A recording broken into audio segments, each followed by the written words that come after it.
Hi Aries, this is your October 2015 horoscope with me, Lada from astrolada.com, and we're shooting from the mystical, magical Canary Islands, which there is a legend that they used to be one of the highest peaks of the Atlantis. The local legends are that this island was part of an ancient land continent which sunk thousands of years ago, and they say this was Atlantis. Anyway, what does October bring for you, Aries?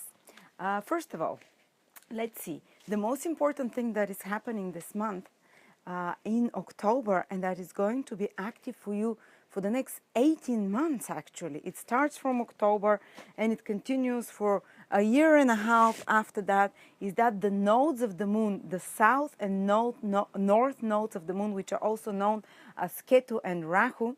They're easier to pronounce, so I use those names, Ketu as the south node, Rahu as the north node. They're changing signs, and they're going to be new signs for the next 1.5 years. And it's starting from October, but this prediction is not specifically for October, but I want to give you a preview about what to expect over the next year and a half, and what areas of life they're going to affect for you. For the past 1 year and a half, actually, Ketu, the south node of the moon, was in Aries. So it actually asked a lot of Aries to let go of something important, something till then which they were struggling with, trying to make, but something which was actually not meant for them. So try and think back in the last year and a half, something that you had to give up in the most extreme case, or something that you had to accept finally, something that you were struggling before that, and finally in the past year and a half something happened that you accepted, maybe about yourself, because Ketu was in your sign in Aries, and Aries is about you. Maybe it was something about your vocation, path in life, something that you finally reconciled with. Maybe it was something about your health, about your character on the whole, that you're always struggling with before. And when Ketu transited Aries for the past 1.5 years, you kind of finally said to yourself, okay, this is what it is. I'm accepting myself as I am, with this weakness, or I'm accepting this situation in my life as it is, and I'm not going to struggle anymore. I'm going to let go, and I'm going to go with the flow. So that's that's what Ketu tries to do. Wherever area of our life it transit, it asks us to let go of that area, and not necessarily that we lose, and not necessarily that we've sacrificed fully that area of our life, but that we let go of certain strong opinions, certain strong understandings of ours, how we think this should happen, because Ketu is the planet of the divine will, not the human will, and there things happen a bit differently than how we expect. And wherever Ketu happens, we have to learn to be a bit more detached in that area of our life for a year and a half, and to let go and let God. And then because of that detachment, because of that acceptance of how things are there, we can actually make a transformation, and God can make a transformation. Without our participation, will unblock certain blockages in that area of your life. And now Ketu from October is entering your 12th house, and 12th house is connected to past lives and the subconscious, and Ketu itself actually rules past lifetimes, so it becomes like a double whammy influence. Maybe certain fears or traumas or pain from the past lifetimes, you finally, and something that is in your subconscious, if you don't believe in past lifetimes, or something from your earlier life, from childhood, that you've buried, that you've forgotten completely. This is the 12th house. All those kind of hidden, forgotten memories, whether past lifetimes or early lifetimes, which rule our subconscious. And as you know, the subconscious is 90 and 95% of us, while the conscious is only 5 to 10%. So the subconscious rules us. But something you'll be able to release certain fear, or certain connection to past life, or certain connection to the past, which was creating you'll be able to release it. Maybe something that has more control over you, certain fear or certain phobia, or certain even addictive behavior, because 12th house is very much about escaping reality as well, and you want to escape reality without being clear, why am I addicted to this, whether it's shopping, whether it's substance, whether it's something else that has more control in your life, that is almost inexplicable in a sense, because 12 houses, it comes from the subconscious, it comes to something that happened to you in a past lifetime, or in an early childhood that you don't remember, and because you're not aware of it, you don't know how to heal this desire to escape reality. because you're not aware of what exactly happened. And Ketu can actually release a lot of this old karma, a lot of this something from the subconscious, and very likely you might not even become conscious of it. Why, what exactly triggered it? But within the next year and a half, you will be able to let go in a big way of something from the past that was defining you, that was controlling you, that was making you have reactions out of your control, in a sense, something that is compulsive in a sort also, some fears hidden, anything like that. And also something from the past you'll be able to release. And 12th house is a very spiritual house as well. And Ketu, as we said, is God's will. So this is a very auspicious time if your ascendant or sun is in Aries for the next 1 year and a half for spiritual release, for spiritual connecting to higher power, in a sense. And this does not happen by you trying hard or you just become in a more meditative state, because you let go of certain burden from your subconscious, and those burdens are the things that separate us from light, from divine guidance, from which is the 12th house, again, the invisible world. All those pains and subconscious burdens that we carry, once we let go of some of those burdens, we're able to get closer to the light. So we're able to become more spiritual. And spiritual does not mean to be praying day and night. Spiritual means to feel natural joy, to feel natural connection to divine power, to inspiration, to the invisible worlds, to be in contact, stronger contact with your intuition. So that's what you can expect with Ketu transiting your 12th house. You're letting go of the past. You're letting go of even things that you're not aware of subconsciously, that are bringing compulsive behaviors in you and that are controlling your life. And at the same time, so very spiritual influence for 1.5 years. At the same time, Rahu, which is always opposite Ketu. They're the dragon's head and the dragon's tail. Ketu is the dragon's tail, and it's going to be in your 12th house for 1.5 years. And the dragon's tail excretes. You let go there. You let go and you let God, as we said. You leave it in divine hands. While Rahu is the dragon's head. It's ravenous. Wherever Rahu transits and activates in our horoscope, this is where we become more ravenous. Our worldly desires are awakened there, our worldly ambitions for success. So wherever Rahu passes, it develops the material side of that house. And because it's the dragon's head, it just eats and more. So it brings new opportunities. It might be a bit disturbing because it's kind of, you feel hunger there.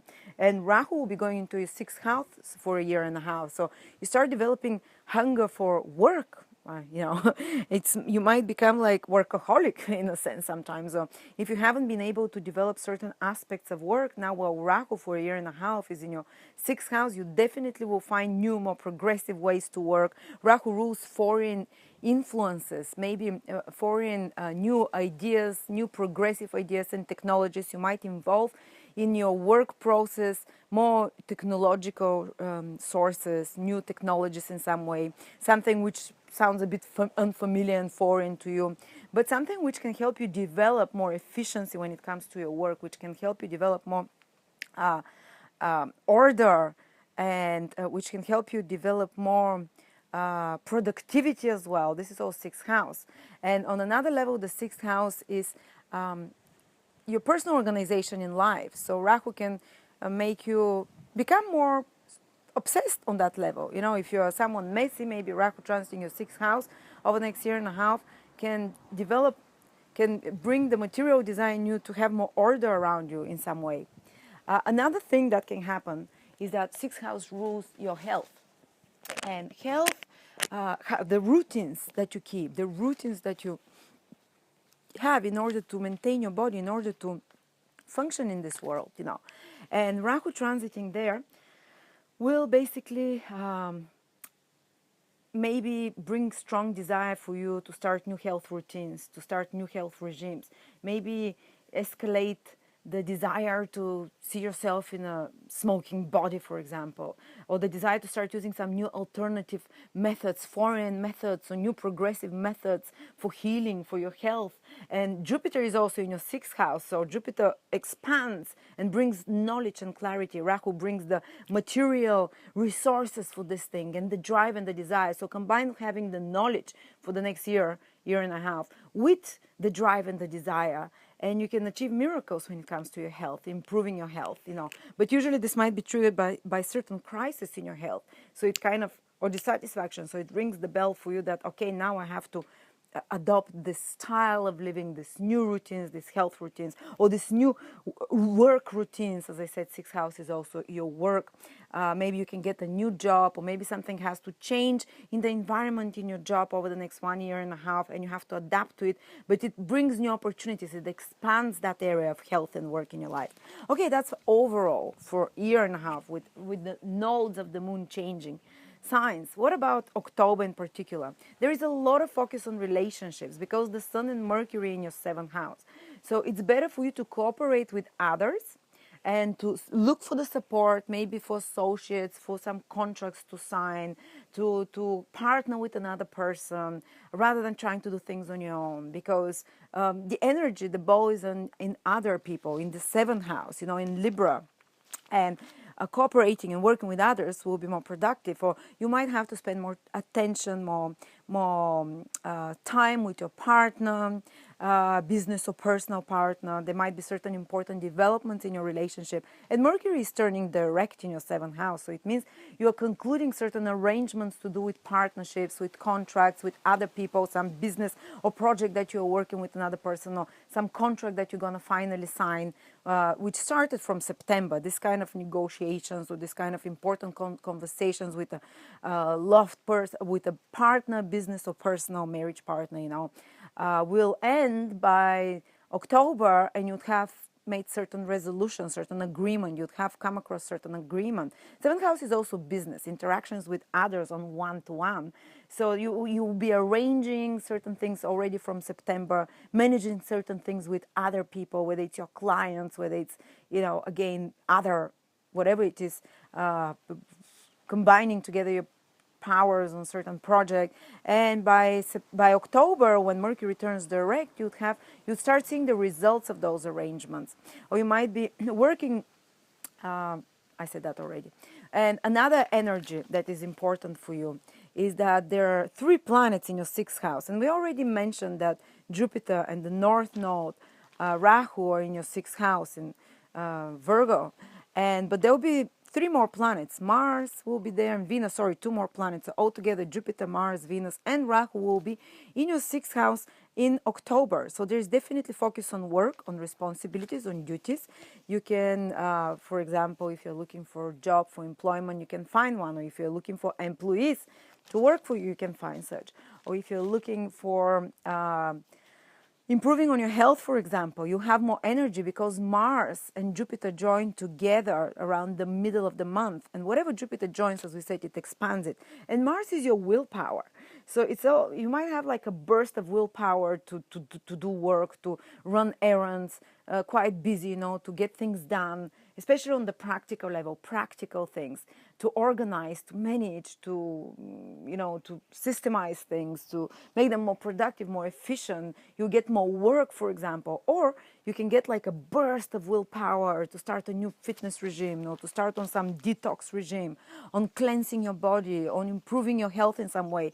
So what I was telling you about North Node in the sixth house for 1.5 years ahead, you can already start feeling the influence from from October, when Jupiter and Mars are there, they give you a burst in that direction. So this is what I see for you, Aries.